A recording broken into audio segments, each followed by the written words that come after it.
네, 우리 한마음교회 가족 여러분 안녕하세요. 오늘의 본문 말씀 우리 함께 펴실까요? 오늘 우리가 함께 나눌 본문의 말씀은 요한복음 6장 11절로 13절에 있는 말씀으로 함께 말씀을 나누도록 하겠습니다.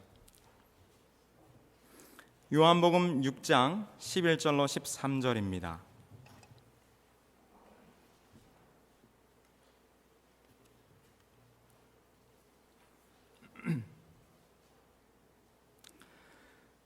요한복음 6장에는 우리가 잘 아는 것처럼 오병이어의 사건이 있습니다. 우리가 2주 전에도 이 본문을 가지고 우리 함께 말씀을 나눴었죠.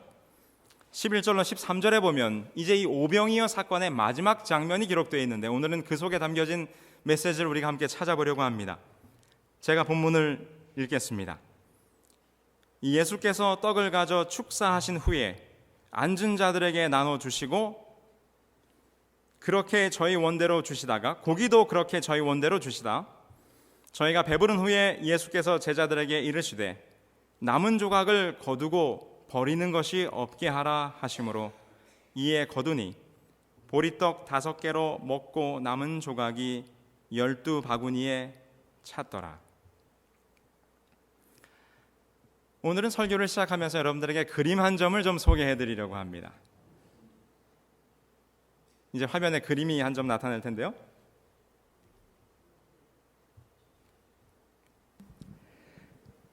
네, 이 그림의 제목은 잔치상에 남겨진 빵 조각이라는 그림입니다. 뭐 보시는 그림처럼 어떤 파티가 있었던 것 같고요. 그 파티가 아마 끝날 무렵에 그 테이블 위에 좀 지저분하게 남아있는 음식물과 그 파티의 흔적을 우리는 볼 수 있습니다. 이 그림을 그린 사람은 빌럼 클라스 헤다라고 하는 네덜란드 사람이에요. 보시는 것처럼 캔버스에 그린 유채화 그림이고요. 그리고 어떤 장르의 그림일까요? 어떤 분류의? 네, 아마 정물화인 것 같습니다. 그죠? 어떤 테이블 위에 올려져 있는 그냥 물건을 그렸기 때문에 우리가 흔히 생각할 수 있는 정물화라고 볼 수 있겠죠. 이 그림은 지금 미국에 있는 워싱턴 박물관에 이 그림이 전시가 되어 있습니다. 어떻게 그림이 여러분 전문가의 고견으로 보시기에 그림이 아주 괜찮습니까?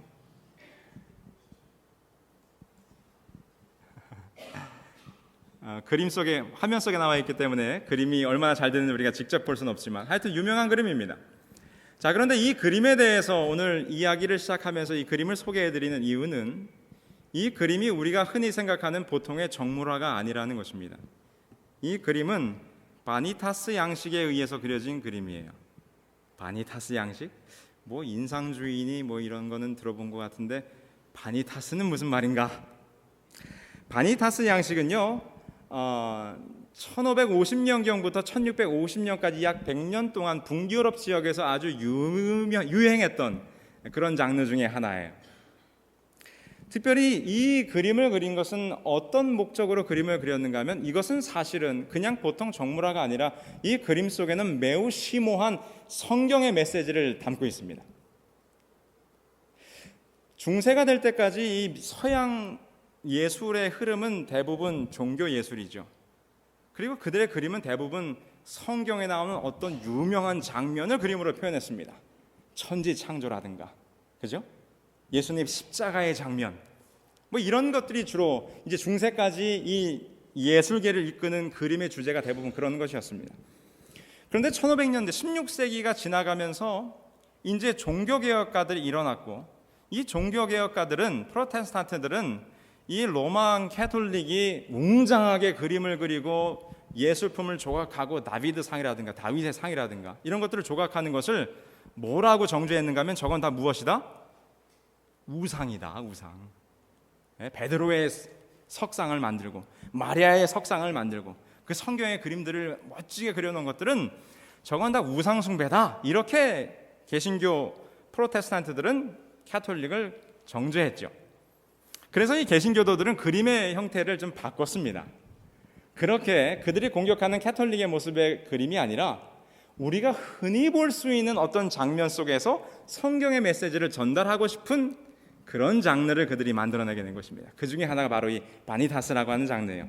이것은 특별히 17세기부터 시작돼서 이 네덜란드 지역에서 굉장히 발달하게 됐는데, 대부분 이 네덜란드 작가들이 이 바니타스 그림을 그렸어요. 근데 보시는 것처럼 우리가 흔히 볼 수 있는 어떤 물체를 그립니다. 정물화처럼. 그런데 그 속에 심오한 성경의 메시지를 담고 있는, 대부분 그 메시지는 어떤 메시지인가 하면, 너희들이 지금 이렇게 인생을 화려찬란하게 살고 있지만 결국 그 인생은 한낱 풀과 같고 안개와 같은 허무한 인생이다. 누가 없으면, 하나님이 없으면. 그런 메시지들이 이 그림 속에 담겨져 있어요.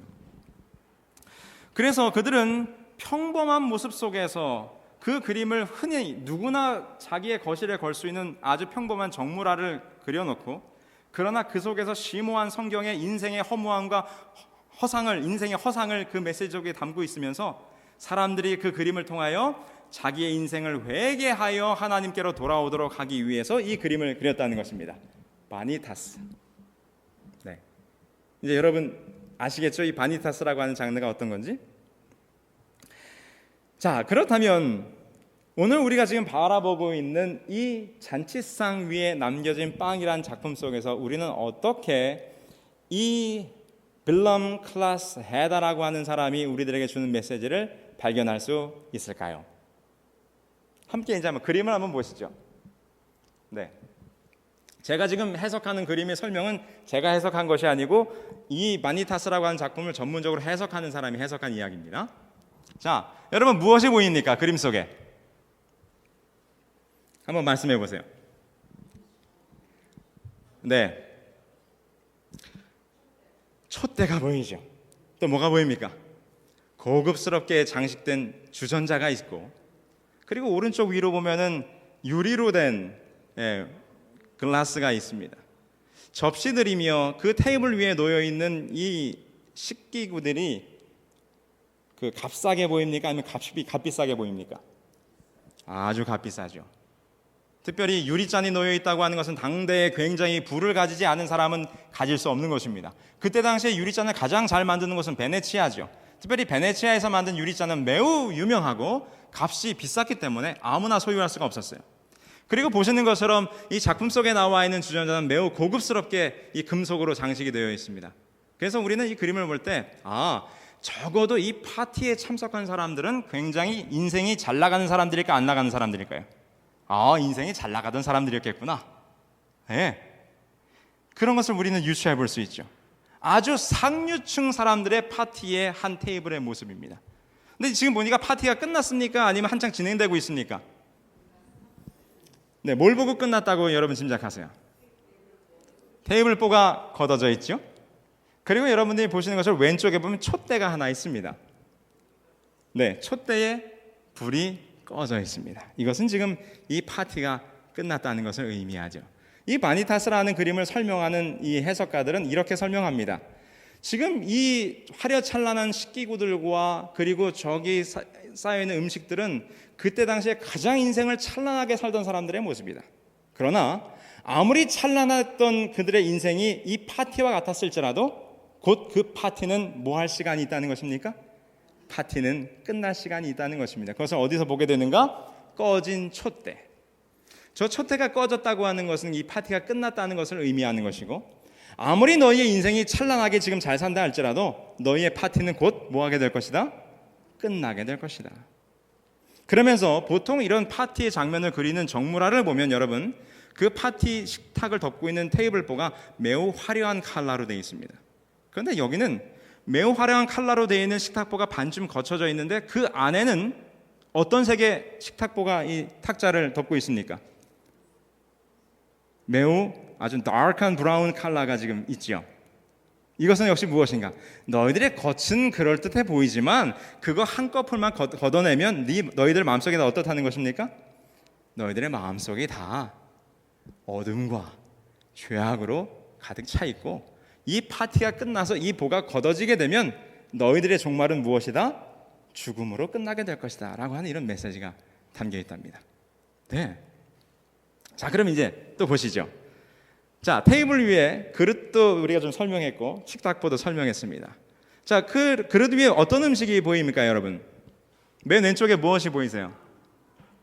맨 왼쪽 구석에 한 과일이 있는데 껍질 벗겨진 레몬이 있죠. 여러분, 이때 당시 말입니다. 지금 이 그림을 그린 것은 네덜란드가 배경인데, 네덜란드는 북유럽이죠. 근데 당시에 이 레몬이라고 하는 과일은 지중해에서 올리브와 함께 오로지 지중해 지역에서만 생산됩니다. 근데 지중해에서 생산되는 레몬이 북유럽 네덜란드에까지 갔다고 하니, 이 레몬을 이렇게 마음껏 사 먹을 수 있는 사람은 역시 이 사람은 어떤 사람이라? 매우 부유층이에요. 이 레몬 하나가 그것을 보여줍니다. 근데 그 레몬이 먹다 남겨진 레몬이 있어요. 그리고 무엇이 있습니까?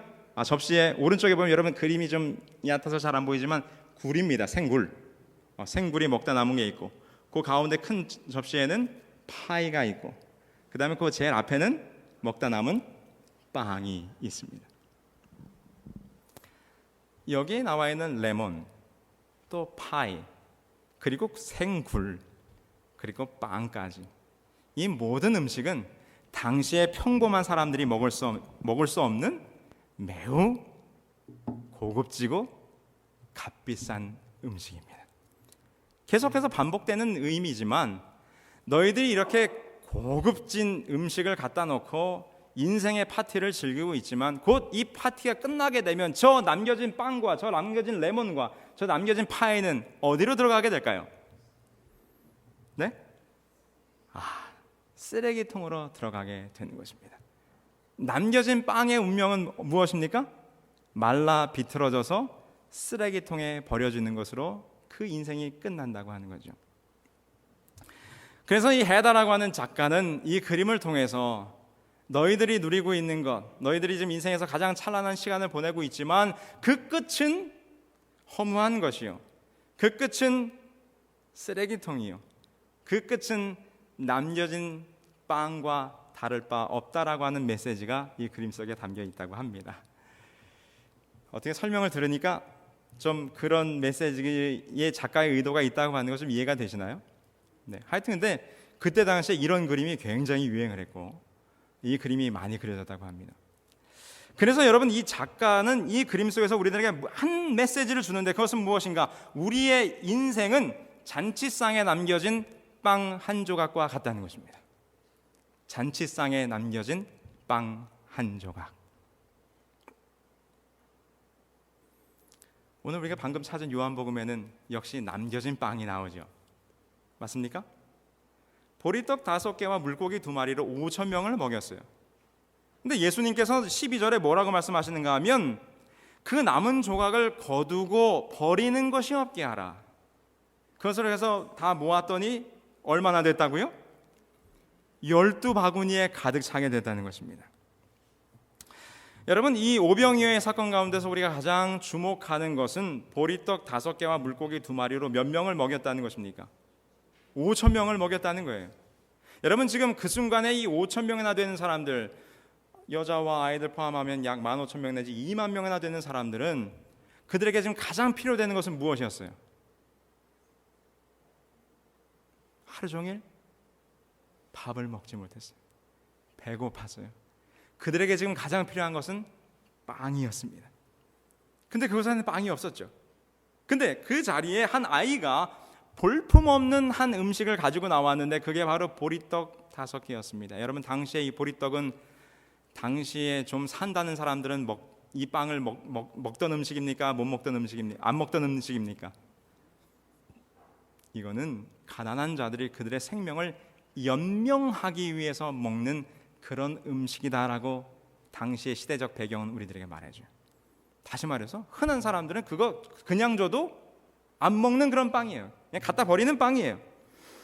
그런데 말입니다, 그 배고픈 순간에 이 5,000명이나 되는 사람들이 보리떡이 나오자 얼마나 이 보리떡이 인기가 좋은지, 평소에는 줘도 안 먹던 보리떡 말입니다.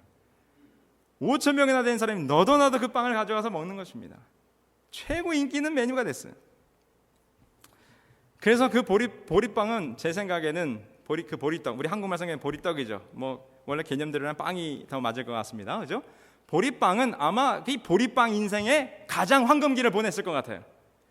보리빵 인생 가운데 그처럼 자기가 인기 있었던 날이 언제 있었을까요? 그죠? 아마 이 보리빵은 그의 평생의 인생 가운데서 최고 잘 나가는 순간을 아마 맞이했을 것입니다. 근데 여러분, 너무나 허망하게도 모든 것이 잘 나갈 때가 있다면 뭐 할 때가 있습니까? 금방 또 잘 안 나갈 때가 있죠. 보세요. 이제 그들이 실컷 음식을 먹게 되자, 그들이 배가 차게 되자 무엇이 남게 됩니까? 보리떡이 남게 돼요. 남겨진 보리빵. 이제 더 이상 그 백성들은 그 보리빵이 소중합니까? 소중하지 않습니까? 소중하지 않죠. 이제는 그 보리빵의 신세가 다시 볼품없는 보리빵이 되고 말았어요. 왜요? 남겨진 빵이었기 때문에. 남겨졌단 말은 그들이 이미 배불름을 가득 채우고 더 이상은 그 빵이 필요가 없어요. 이제 그 빵의 운명은 무엇에 처하면 되는 것입니까? 그냥 그 들판에 버려지면 그만인 것입니다. 남겨진 음식의 운명은 쓰레기통에 버려지는 것이죠. 배고픔을 채운 이후에 그 맛없는 빵은 더 이상 가치가 없는 빵이죠. 볼품없는 빵이죠. 이제 곧 놔두면 그 빵은 말라 비틀어져서 딱딱하게 돼서 도저히 먹을 수 없는 그런 천한 빵이 되고 말 것입니다. 그냥 들판에 버려도 아무런 양심의 가책을 느끼지 못하는 그런 빵이 되고 마는 것이죠. 근데 여러분, 오늘 이 그림의 작가는 우리들에게 이렇게 말합니다. 너희들의 인생이 그 남겨진 빵과 같다고요. 여러분, 빵을 먹다가 남겨두면 빵이 어떻게 되죠? 일단 첫 번째로 빵이 수분이 증발해서 매우 딱딱하게 됩니다. 매우 거칠게 되죠. 그 빵을 먹으실 수가 있습니까? 부드럽고 말랑말랑해 빵을 먹죠. 근데 딱딱하고 거칠어지니까 그 빵은 매우 씹기가 어렵고 거칠고, 그래서 그 빵은 처박혀서 버리움을 당하게 되는 것입니다.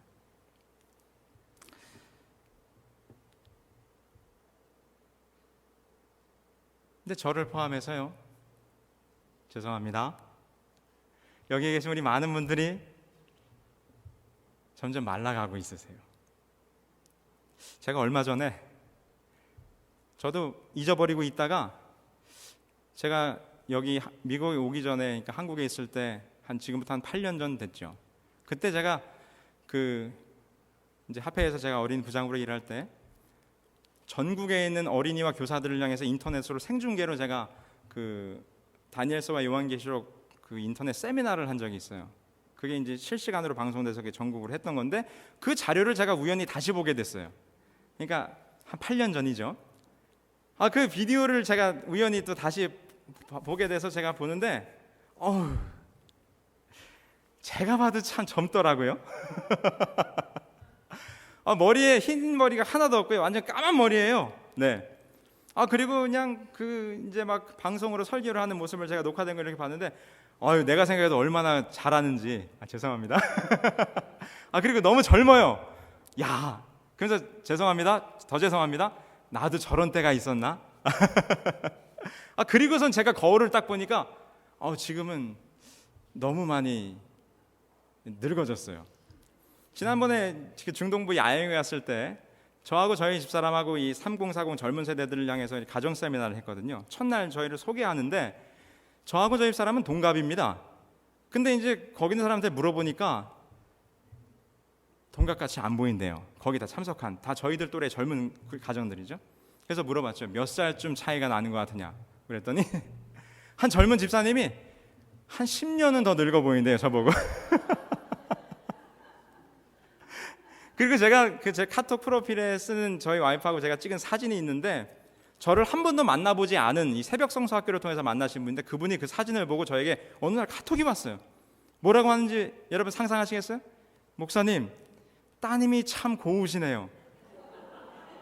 저희 와이프거든요.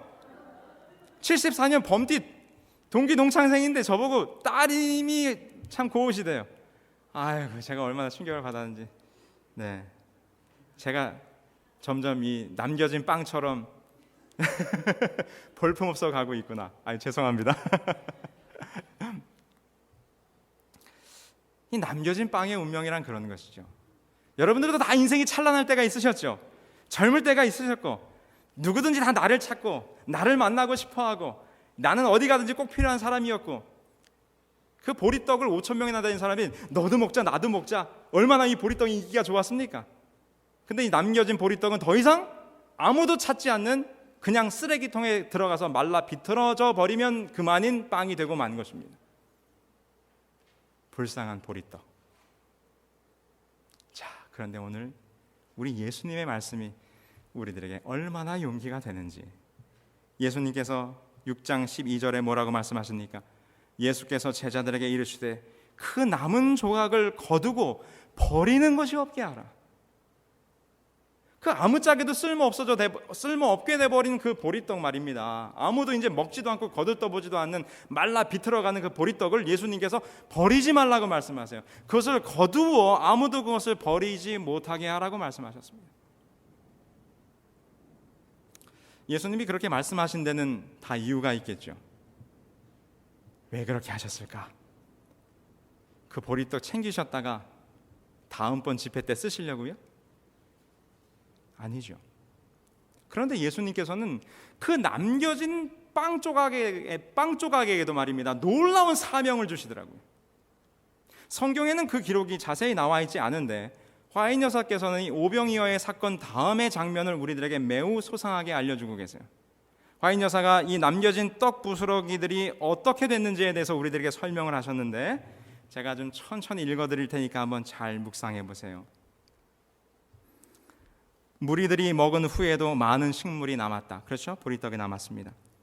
그러나 수아의 모든 무한하신 능력의 근원을 소유하셨던 분께서는, 바로 예수님이죠, 남은 조각을 거두고 버리는 것이 없게 하라고 말씀하셨다. 이 말씀에는 떡을 바구니 속에 넣으라는 것 그 이상의 깊은 뜻이 있다. 자, 그 깊은 뜻이 무엇일까? 그 남겨진 떡을 다시 거두라고 하신 깊은 뜻. 부스러기가 든 바구니를 모았을 때 사람들은 집에 있는 친구들을 생각하였다. 그들은 그리스도께서 축복하신 떡을 친구들과 같이 먹기를 원하였다. 자, 이제 잘 들으세요. 바구니에 든 떡 부스러기는 열렬한 군중들에게 분배되어 주위의 모든 지방으로 퍼져나갔다.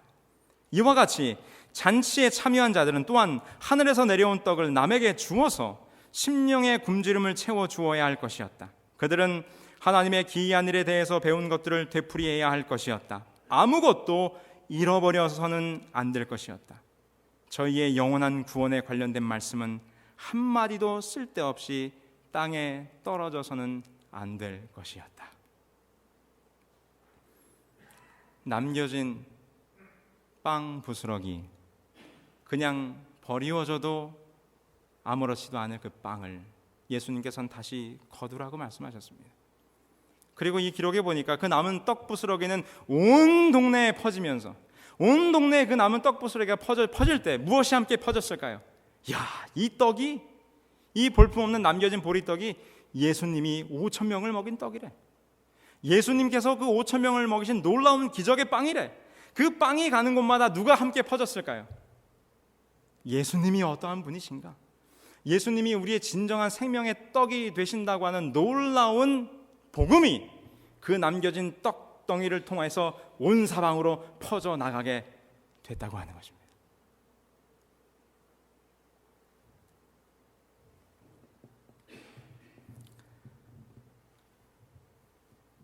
우리는 남겨진 빵 조각과 같은 인생들입니다. 오늘 예수님께서 우리들에게 말씀하십니다. 그 남은 빵 조각을 버리지 말고 바구니에 거두라. 여러분, 우리들의 남은 인생을 그냥 사그러들고 말라버릴 인생으로 그냥 버리지 않게 되길 바랍니다. 다시 거두어라 예수님께서 말씀하셨어요. 바구니에 담으라고 말씀하셨어요. 여러분, 그 바구니에 담는다는 것은 무슨 의미입니까? 여러분, 바구니에 보리떡 5개가 담겨져서 들려 나갔을 때 그 바구니에 담겨진 떡 때문에 몇 명이 먹었어요? 5천 명이 먹었어요. 여러분, 다시 그 남겨진 빵이 바구니에 다시 담으시라고 하는 얘기는, 비록 그 남겨진 빵이 볼품없는 떡이지만 예수님께서는 그 남겨진 빵으로라도 무엇을 하시겠다는 것입니까? 놀라운 복음의 사역을 그 남겨진 빵을 통하여 하시겠다고 하는 메시지예요. 오늘 이 시간에 여러분들에게 간절히 말씀드리고 싶은 것은 여러분들의 남은 인생을 다시 그분의 능력의 바구니에 담게 되시길 바랍니다. 여러분 리타이어 하시고 내 젊은 시절 다 갔다고 여러분 인생 끝난 것 아닙니다. 비록 우리들의 인생이 저 식탁에 남겨진 빵처럼 볼품없이 남아있는 것처럼 보일지라도 우리 예수님은 그렇게 보지 않는다는 것입니다. 여전히 우리를 소중하게 보세요. 남겨진 빵 조각도 버리지 말라고 말씀하신 그분께서 여러분들의 남은 인생을 나의 능력의 바구니에 담으라.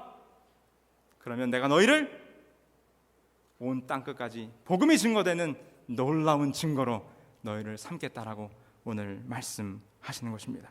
그 남은 빵이 바구니에 담겨지게 되면 온 동네를 다리며 주님의 놀라운 기적을 증거하는 복음의 놀라운 사명을 가진 주님의 증거가 되었던 것처럼 그 남겨진 빵은 다시 태어나게 되는 것입니다.